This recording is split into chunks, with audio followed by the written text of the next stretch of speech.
पाठ 2 गुलाब सिंह। लेखिका का नाम समुद्रा कुमारी चौहान।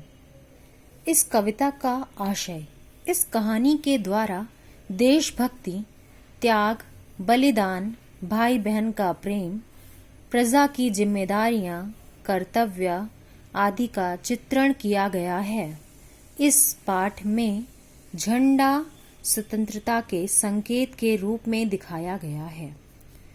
दिन और तारीख की जरूरत नहीं। जब हम अमर अंत की कहानी कहने वाले हैं तब एक दिन और एक तारीख को पकड़कर क्यों चलें। उसके घर में पिता थे, माँ थी और एक गुड़िया सी बहन थी। गुलाब सिंह सारे घर का दुलारा था। एक दिन की बात है, वह बीमार पड़ा। माँ ने उसका खाना बिल्कुल बंद कर दिया था, पर उसका बार बार कुछ खाने को मांगना छोटी बहन से ना सहा गया। वह चुपके से गुड़ और चने चुरा लाई और खिला दिया अपने भैया को। उसके बाद भैया का बुखार बढ़ गया और वह तो खिला ही चुकी थी। अपने भाई के संतोष के लिए वह माँ बाप का गुस्सा भी सहने को तैयार थी, पर भाई ने गुड़ चने की बात किसी को न बताई। धीरे धीरे रोग उतर गया, पर भाई के मन पर बहन के प्रेम की छाप पड़ गई। ऐसी एक नहीं अनेक बातें बहन की, माँ की, पिता की उसके मन पर छपी थी। वह कभी उनसे लड़ता झगड़ता भी, पर आंखों के आंसू और मन के रंग उसके मन पर छपी इन तस्वीरों को धो न सके। एक दिन ऐसी हवा बही कि मुरझाए हुए दिलों की नई जान आ गई। यह हवा उमंगों की हवा थी।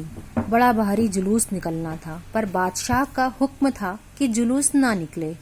शहर में आतंक छा गया। बड़ा आया बादशाह, क्यों ना निकले जुलूस, क्यों ना निकले हमारा झंडा। भाई ने बहन से कहा। बहन बोली, कौन है बादशाह। भैया ने कहा, होगा कोई। बहन ने पूछा, क्यों ना निकले जुलूस, क्यों ना निकले झंडा।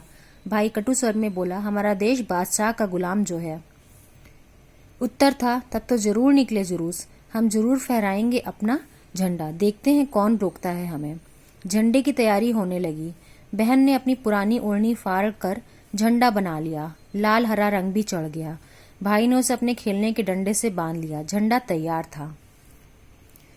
अब भाई झंडा लेकर चला। अरे भाई, जाते कहाँ हो, हम भी साथ चलेंगे, बहन आग्रह से बोली। पर बहन, बड़ी दूर जाना है, तुम थक जाओगी। नहीं भैया, नहीं बहन, जुलूस कौन बनाएगा, तुम झंडा उठाना, हम जुलूस बनाकर चलेंगे पीछे पीछे। नहीं रानी, तुम जुलूस नहीं, तुम एक काम करो, हमें रोली का तिलक लगाकर विदा करो, जैसे राजकुमारी अपने भाई राजकुमार को विदा करती है। बहन ने खुशी की किलकारी के साथ ताली बजाई और दौड़कर थोड़ी सी रोली, थोड़े से चावल सजा लाई। थाली में एक दिया भी जल रहा था। भाई की आरती उतारनी थी। मुंह के चारों तरफ घूमती थाली एक आभा मंडल बनाने लगी। उसने देवी देवताओं के चित्रों में भी वैसा ही आभा मंडल देखा था। भाई के चारों तरफ वैसा ही आभा मंडल देखकर बहुत खुश हुई। बहन ने भाई के माथे पर तिलक लगाया, चावल बिखराए, तब भाई ने बहन के पैर छुए और विदा ली। बहन ने भाई के सिर पर हाथ फेरा और बलाइयां ली। अब एक झंडा लेकर चला। अब वह झंडा लेकर चला। बहन दरवाजे पर खड़ी देखती रह गई। कहानियों की राजकुमारी इसी तरह विदा देती हैं।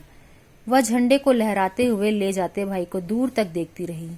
कुछ दूर जाने पर बादशाह के सिपाहियों ने झंडे वाले को रोका। वह ना रुका। बादशाह के सिपाहियों ने गोली चला दी। वह गिरा, झंडा ना गिरा। वह उसके हाथ में था। गोली चलते देख कोई उसके पास ना आया। बहन ने भाई को गिरते देखा। वह दौड़ पड़ी। भाई खून से लथपथ पड़ा था। वो पुकारती रही, भैया भैया। भाई के प्राण मानो या अमृतवाणी सुनकर लौट पड़े। वह बोला, तू आ गई, ये झंडा ले। बहन ने झंडा थाम लिया। भाई चला गया। बहुत रोई, पर झंडा हाथ में उठाए रही। बादशाह के सिपाही मानो गढ़ जीत कर चले गए।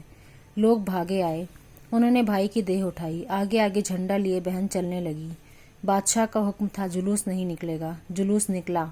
झंडा नहीं निकलेगा। झंडा निकला और बड़ी शान से निकला। यह बालक था गुलाब सिंह, जो अपनी सुगंध बिखेर कर चला गया।